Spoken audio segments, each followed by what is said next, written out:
Hello, beautiful people, and welcome to Taylor's Tracks Yoga.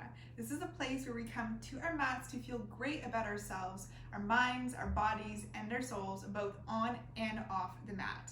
And today I'm going to teach you how to use a yoga bolster. This is my all-time favorite prop in yoga, and I think that everyone should try using it at least once.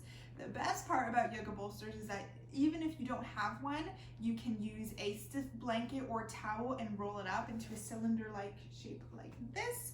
A lot of yoga bolsters come square as well, and you can totally use that instead of a bolster, because reality is these can be pretty expensive, but in my opinion are totally worth the investment because they can elevate your practice and make it so much more comfortable. So without further ado, I'm going to show you a bunch of different ways that you can use a yoga bolster. Let's get started. The poses I'm going to take you through today are a mix of yin and vinyasa poses.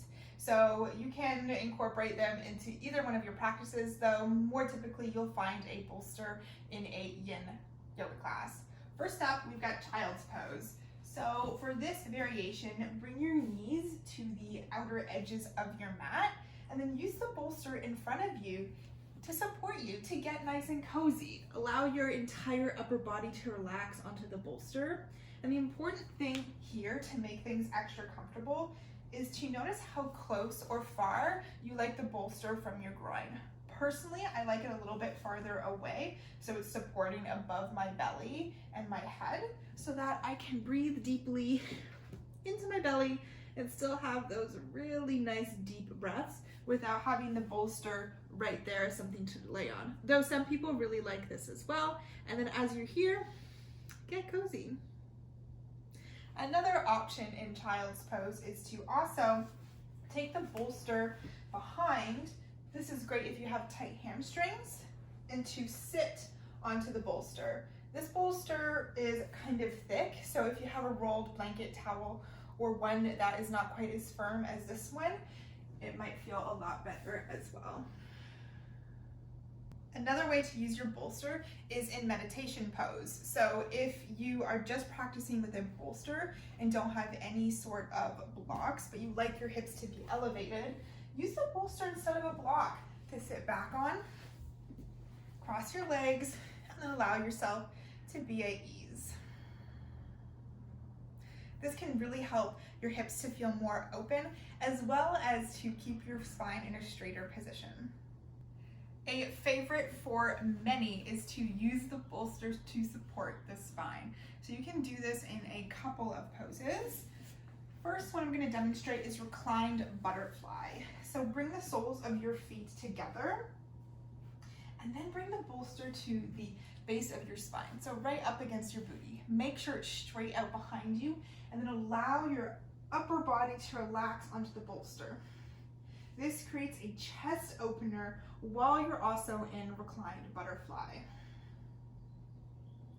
From here, you can also extend your legs out, and now you're in fish.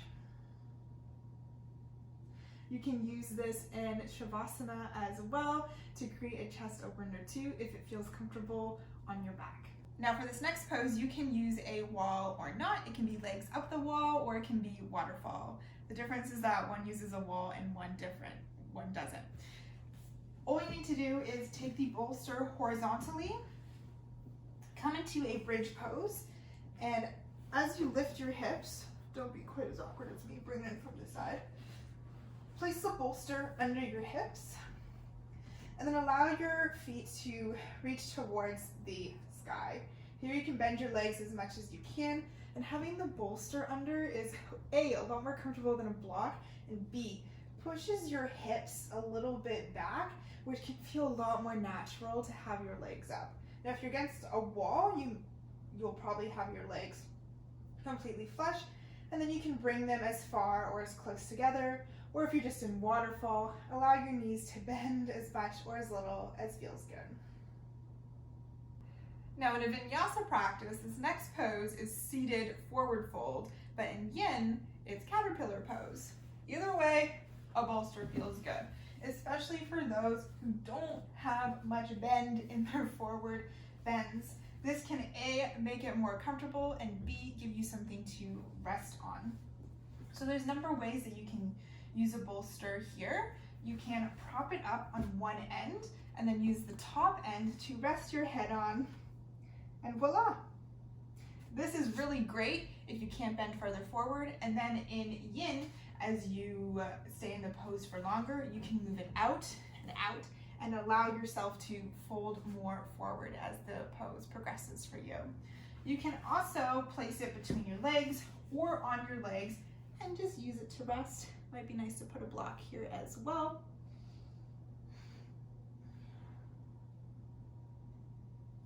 Just do whatever feels good. And just like with this forward fold, you can also take it into wide-legged forward fold or dragonfly. Same as before, you can prop it up on one end with your head resting on the other, or you can place it in front of you and use it to lie on. Again, like child's pose, you can have it as close or far away from your groin as you want to allow space for your belly, or just wherever it feels good for you to relax. If you've been to a yin class before and they've done hero pose and you're wondering, how the hell do I make this more comfortable? Because let's be real, it's not comfortable for a lot of people and it's quite challenging. Use a bolster for sure. You can begin by placing the bolster between your legs so that you can sit on it, sitting on the one end, and then leaning back all the way onto the bolster if that feels good and is accessible for you. Or you can also use a block to sit on and then take the bolster horizontally and use that to rest your hands, or bring your elbows down. This can help make the pose a lot more accessible and feeling good through the entire pose without being too intense. In vinyasa classes, blocks are used a lot to help with bridge, but you can use a bolster instead if you'd like as well. Place your feet on the ground, lift your hips up, move the bolster under your hips, and voila, now you've got supported bridge. You can keep your feet planted firmly on the ground, or you can extend your legs out for a back bend. A fabulous way to make pigeon more accessible and more comfortable is also using a bolster. So when you're coming into pigeon, let's say we've got our right leg forward and we walk our left leg out long behind us.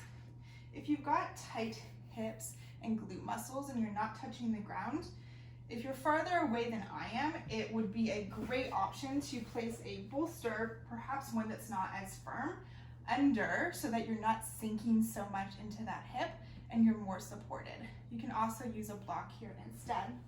Or if you're quite bendy, you can always use it directly in front of your body and use that to rest your upper body on.